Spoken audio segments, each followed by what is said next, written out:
Okay, so the first exercise we are going to cover is the bodyweight squat. So, huge exercise, everyone's heard of squats before. Really, really super functional exercise. At some point in your life, you're generally going to have to squat down, pick something up off the floor, grab something off a low shelf or something like that. It's a great exercise, involves all of the lower body muscles, specifically the quads, glutes, hamstrings, calves, you get everything in there. So we'll get Adam to give us a quick demo of a squat, all of the good things first that we want to see. So, from our top position, we're going to be standing up nice and tall. We're going to have shoulders in line with hips, in line with ankles. In terms of initiating the movement, we are going to start by moving our hips back. So as you will see Adam start to squat, he shifts his hips back, moves them down, keeping his chest up nice and high. His knees are spread apart and his feet are flat along the floor.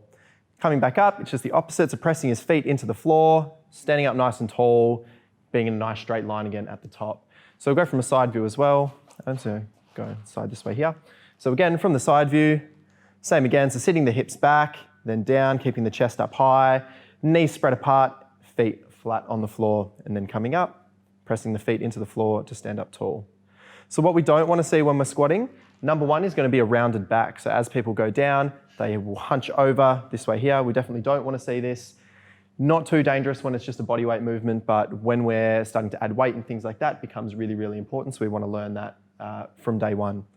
Second thing that people will often do is they have their knees come in when they squat. So as they go down, knees come in, usually because they have a weak glutes or something like that. We want to make sure we're correcting that, have the knees out nice and wide, becomes a lot easier to squat, opens up the hips really well. The third thing that some people do, not as common, but lifting the heels up off the floor as well. So we'll go on the side again, Adam. And as we squat down, you see people bring their knees forward and their heels actually lift off the floor.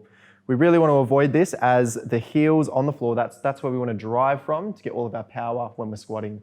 So when we're progressing this on and we've got some sort of load or something that we're holding, we want to be driving through our heels and up. If they're lifted off the floor, we can't drive through them at all. So those are probably the three biggest things that people do wrong with their squat. So definitely start with those points there. If you can nail those, you should be well on your way.